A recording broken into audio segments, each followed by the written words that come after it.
दोस्तों मुझे तो नहीं लगता कि इस्लाम को फैलाने में इनका जरा सा भी हाथ होगा, बल्कि इस्लामिक लोगों को इस तरीके से मजीद भटका देते हैं। किसी के सर में दर्द है तो कराया हुआ है ये 1100, किसी के पेट में दर्द है तो ये कराया हुआ है ये 2100, ये ताबीज, ये गंडा, फलाना ढिमाका, ना जाने 70 तरीके के बहाने, 70 तरीके के तावीज़ इनके पास मौजूद हैं। फिर लोगों से ये मजीद ठगी करते हैं। ये कुछ नहीं, ये इस्लाम में दीमक का काम कर रहे हैं। दोस्तों इनसे बचना चाहिए।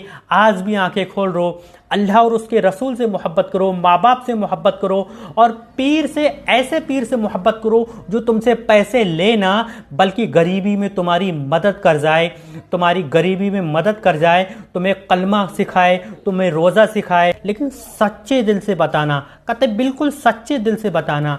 आज के पीर क्या ऐसा कर रहे हैं? मुझे नहीं लगता ये काबिल एहतराम है, मुझे नहीं लगता ये काबिल मोहब्बत है। अब इस बात पे आप चाहे गाली दो चाहे कुछ भी करो, लेकिन जो सच्चाई है वो मैं बयां करके रहूंगा।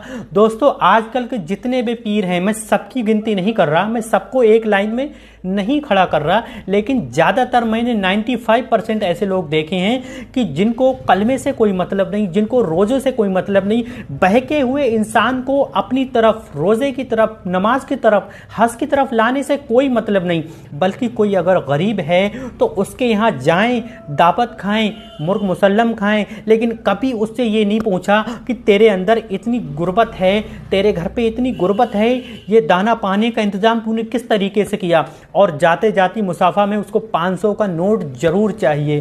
तो दोस्तों ऐसी फ़कीरी से क्या फ़ायदा, ऐसी पीरा मुरीदी से क्या फ़ायदा जो गरीब को और गरीब कर दे। दोस्तों मुझे तो नहीं लगता कि इस्लाम को फैलाने में इनका जरा सा भी हाथ होगा। इस पोस्ट के बाद बहुत से लोग मुझे कमेंट्स में गालियां जरूर बकेंगे, लेकिन अगर सच्चाई बयान करने के बाद गालियां मिलती हैं तो ऐसी सच्चाई को मैं गले से लगाता हूं। दोस्तों मैं बात कर रहा हूं इस्लाम की ऐसी कोई भी चीज़ों की। अल्लाह रब्बुल आलमीन ने इस्लाम में हर वो चीज़ बताई है कि क्यों करनी चाहिए। इस्लाम में डायरेक्शन दिया है, फरमाया गया है कि नमाज़ पढ़ो, लेकिन ये भी फरमाया गया कि नमाज क्यों पढ़ें, उसका फैक्ट भी बताया गया। अल्लाह रब्बुल आलमीन ने अगर ये कहा है कि माँ बाप से मोहब्बत करो, लेकिन ये भी बताया है क्यों करना चाहिए। मतलब साफ है कि कोई भी चीज़ अगर करने के लिए बताई गई है तो उसका फैक्ट बताया गया कि क्यों करना चाहिए। ऐसी कोई भी चीज़ नहीं है जिसका कोई दलील मौजूद नहीं है। दोस्तों इसीलिए अल्लाह रब्बुल आलमीन ने अगर कहा है कि कलमा का विर्द करो तो ये भी कहा कि क्यों करना चाहिए, क्योंकि इससे हमारा दिल नूरानी होता है। अल्लाह रब्बुल आलमीन ने कहा कि नमाज़ पढ़ो, लेकिन क्यों पढ़ना चाहिए? क्योंकि अल्लाह रब्बुल आलमीन ने हमें पैदा किया, हम उसकी बंदगी करते हैं, और मेरे रब ने इरशाद फरमाया है कि उसके रसूल से मोहब्बत करो, उसके रसूल से मोहब्बत करो, लेकिन क्यों? फिर वही बात कि लेकिन क्यों मोहब्बत करें? क्योंकि जैसे अल्लाह के रसूल ने इस दुनिया पे ज़िंदगी बशर की, उस तरीके की ज़िंदगी तुम भी बशर कर सको।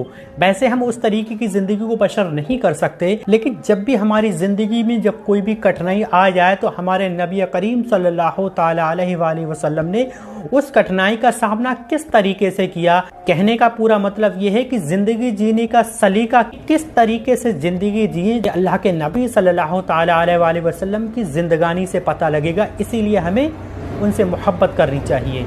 मेरा रब कहता है कि अपने माँ बाप से मोहब्बत करो, लेकिन क्यों माँ बाप से मोहब्बत करें? क्योंकि माँ बाप के ज़रिए से हमें अल्लाह रब्बुल आलमीन ने इस दुनिया में आंखें खुलवाईं। दोस्तों माँ बाप वो चीज़ हैं जो खुद परेशानी में रहकर अपनी औलाद को राज़ा बनाकर पालती हैं। माँ बाप वो चीज़ हैं अल्लाह रब्बुल आलमीन ने जिनसे तुम्हें दाना दिलवाया, पानी दिलवाया, खाना दिलवाया, एजुकेशन दिलवाई, और तुम्हें पाला पोसा बड़ा किया। कितनी कठिनाइयों का सामना करने के बाद माँ बाप ने तुम्हें पाला, इसीलिए माँ बाप से मोहब्बत करनी चाहिए। अल्लाह रब्बुल आलमीन ने इसीलिए हुक्म दिया कि अपने माँ बाप से मोहब्बत करो। ये भी एक फैक्ट है, क्यों करें? मेरा रब कहता है कि अल्लाह वालों से मोहब्बत करो, लेकिन अल्लाह वालों से क्यों मोहब्बत करो? इसकी भी दलील है कि अल्लाह वालों से यूँ मोहब्बत करो क्योंकि इस्लाम को अच्छे तरीके से सींचने में बहुत ज़्यादा इम्पोर्टेंस रोल निभाया। वो रोल तमाम बुजुर्गान दीन ने अच्छे तरीके से निभाया। ज़िंदगी में ना जाने कितनी कठिनाइयों का सामना करना पड़ता है। बहुत ऐसे मसले आ जाते हैं जो बुजुर्गान दीन की जीवन शैली पढ़ने के बाद वो मसले हल हो जाते हैं। उन अल्लाह वालों ने अल्लाह से मोहब्बत करने का सलीका बताया कि किस तरीके से, किस उरूज तक हम मोहब्बत की लिमिटेशन रखें।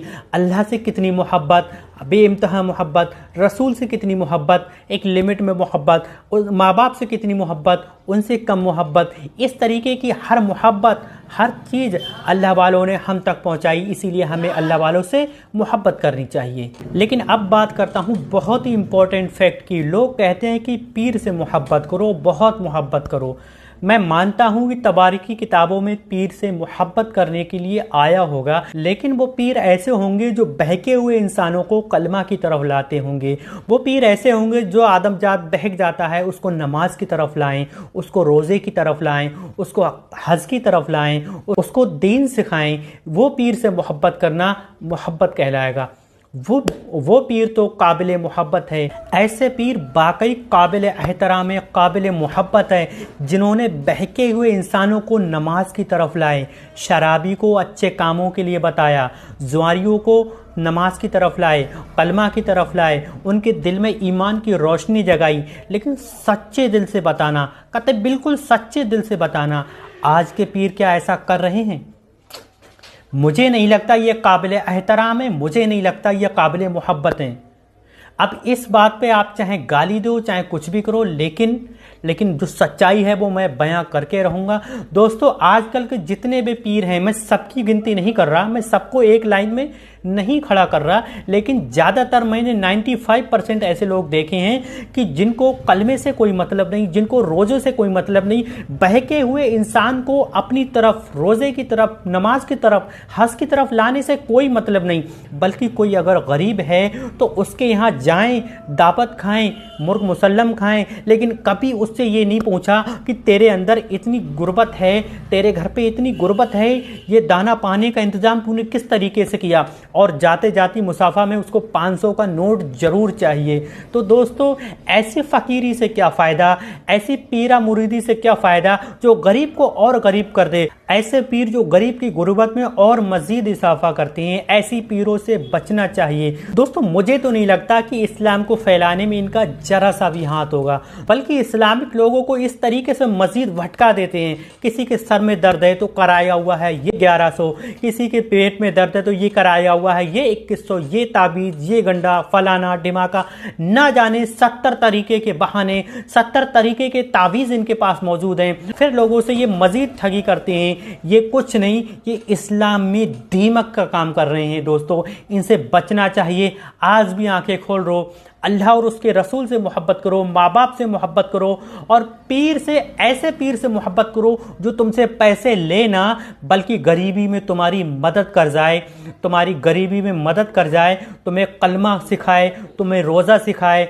दोस्तों, मैं डॉक्टर मोहम्मद इरफान, अगर मुझसे बोलने में कस्तन सहबन अगर कोई गलती हो गई हो तो अपना छोटा भाई समझकर माफ़ कर दीजिए। मिलता हूँ अगली यूज़फुल इस्लामिक वीडियो के साथ। अल्लाह हाफिज़।